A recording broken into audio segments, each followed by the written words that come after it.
Mesdames et messieurs, 7 minutes. 7 minutes ont suffi à plonger la préfecture de police de Paris dans un des drames les plus douloureux de son histoire. Et la France dans la stupeur et l'incompréhension.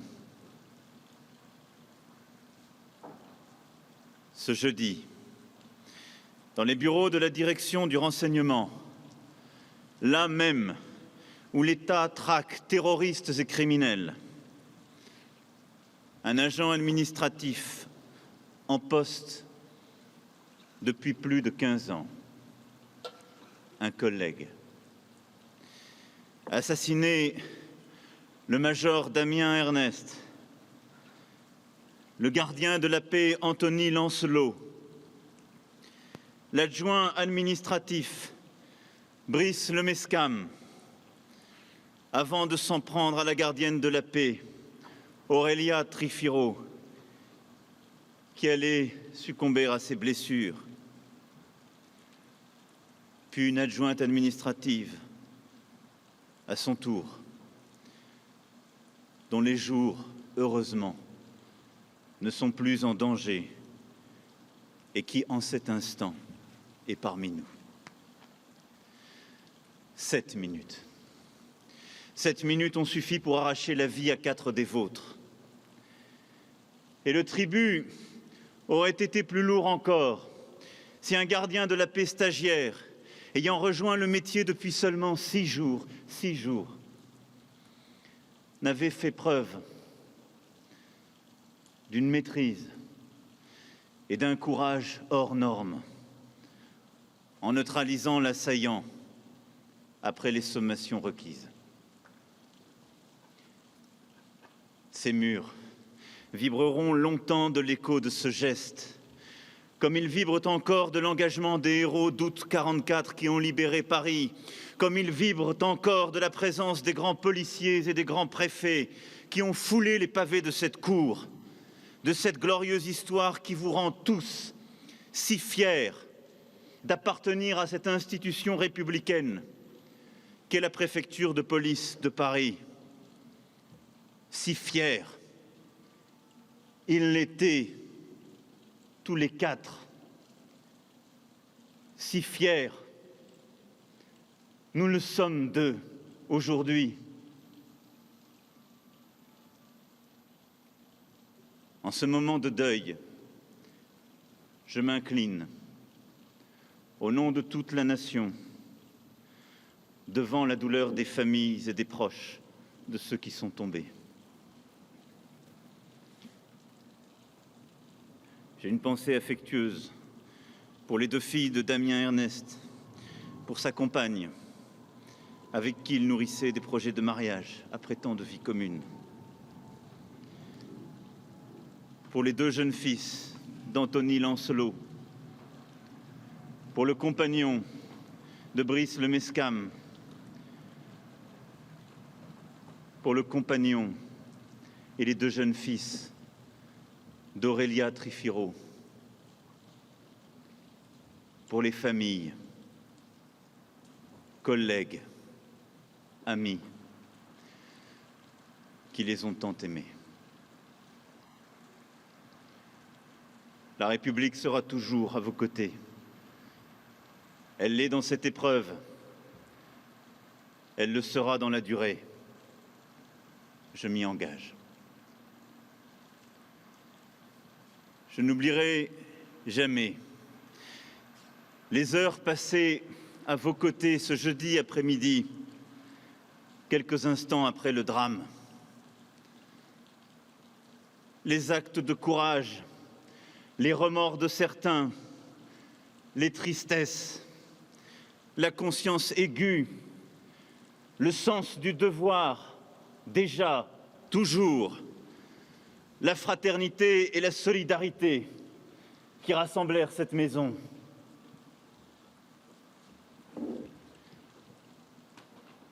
Quatre Français sont tombés ce jeudi 3 octobre. Et si l'émotion est si forte dans le pays, à Paris, en province, c'est parce que chacun voit en eux un fils, une fille, un père ou une mère, un frère comme une sœur, un ou une amie. 4 policiers sont tombés ce jeudi 3 octobre. Ils avaient fait le choix de porter l'uniforme, de consacrer leur vie à protéger les autres. Ils sont morts en service, au travail, comme avant eux ceux qui, depuis 2015, ont été victimes du terrorisme islamiste.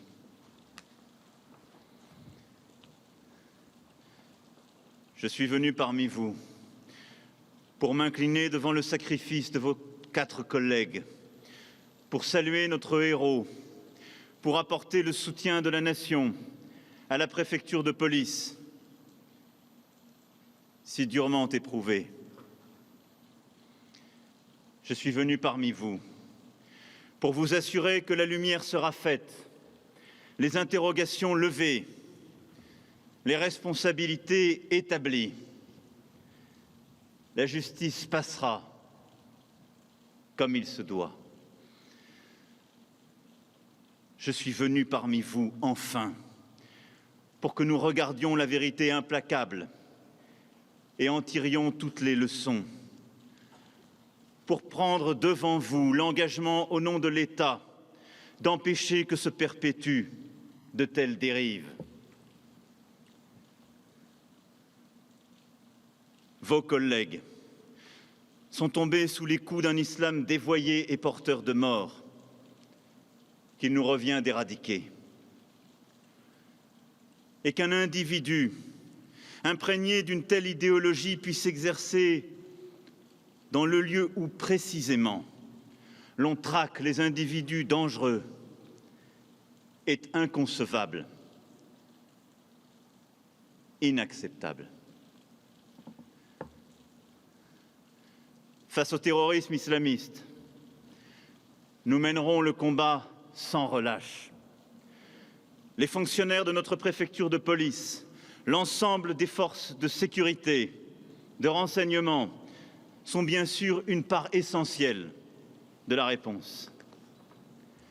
59 attentats ont été déjoués grâce à eux, grâce à vous, depuis maintenant 6 ans.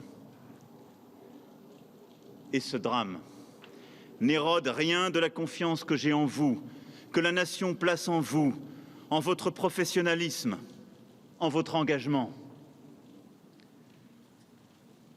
Beaucoup a été fait durant toutes ces dernières années pour mieux repérer la menace, améliorer les informations, mieux identifier, suivre les individus, les traquer partout, en prison, dans nos services publics, dans les entreprises, fermer des écoles, dissoudre des associations.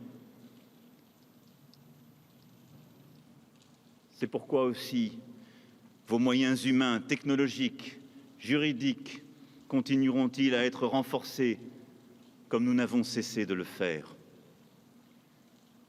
Loi après loi, budget après budget, nous ne cesserons jamais de resserrer chaque instant un peu plus les mailles du filet,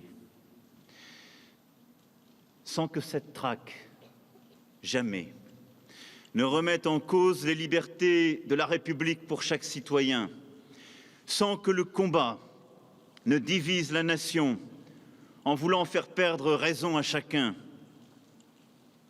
Ce n'est en aucun cas un combat contre une religion, mais bien contre son dévoiement et ce qui conduit au terrorisme. Attaquer la racine, le terreau sur lequel prospère le terrorisme islamiste et ses vocations mortifères est tout aussi vital.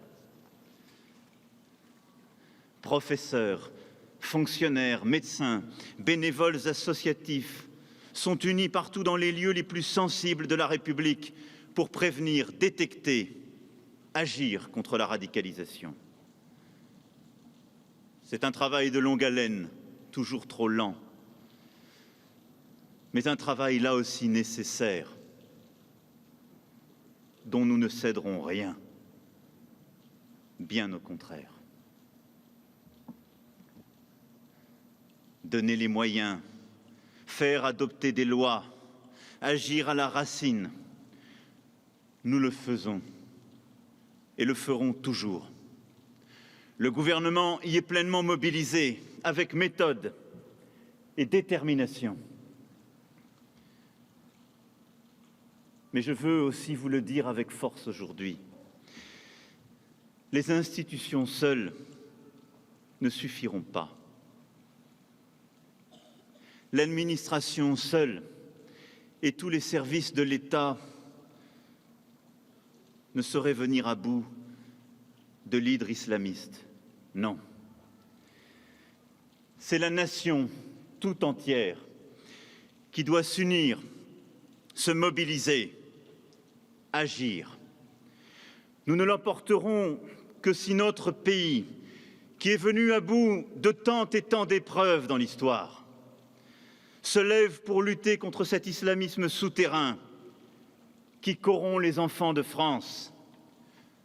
Une société de vigilance. Voilà ce qu'il nous revient de bâtir. La vigilance et non le soupçon qui corrode. La vigilance, l'écoute attentive de l'autre, l'éveil raisonnable des consciences. C'est tout simplement savoir repérer à l'école, au travail, dans les lieux de culte, près de chez soi, les relâchements, les déviations, ces petits gestes qui signalent un éloignement avec les lois et les valeurs de la République, une séparation.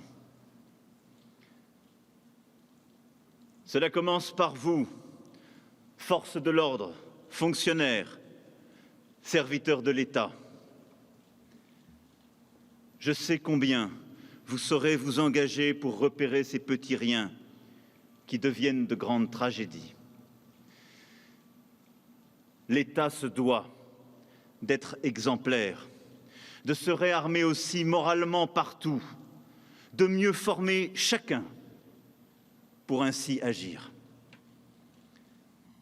C'est un changement profond dans l'État, dans le pays, consistant à retrouver la sève des valeurs républicaines, l'éveil qui les accompagne, l'exigence qui les anime.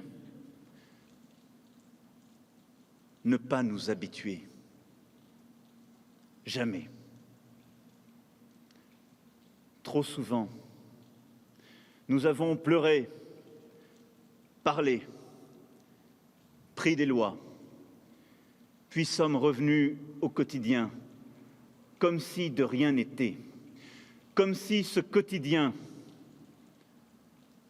ne pouvait être habité, lui, par le pire. Or, c'est ce qui est advenu ici même. Ne pas nous habituer. Il nous revient de retrouver la force des vertus républicaines qui toujours l'ont emporté.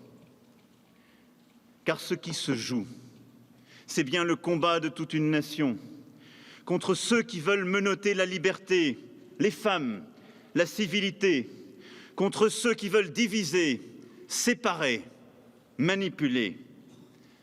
Alors faisons bloc derrière nos forces de l'ordre, non seulement lorsqu'elles sont meurtries par de tels drames, mais lorsqu'elles agissent au quotidien.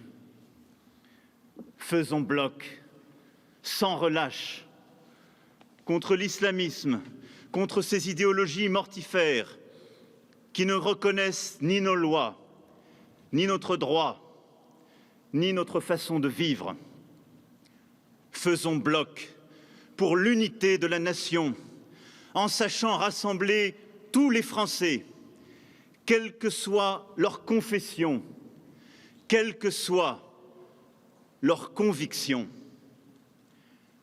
Opposons à la haine l'intransigeance républicaine, à la terreur l'irréductible esprit français de résistance, à l'obscurantisme l'amour de la raison et son exigence. Faisons bloc, tous ici réunis, nation tout entière. Face au terrorisme islamiste, nous menons le combat, nous mènerons le combat, nous mènerons toujours le combat et à la fin, nous l'emporterons car nous avons cette force d'âme. Nous le faisons pour nos morts, nous le faisons pour nos enfants, nous le faisons au nom de la nation. Vive la République, vive la France.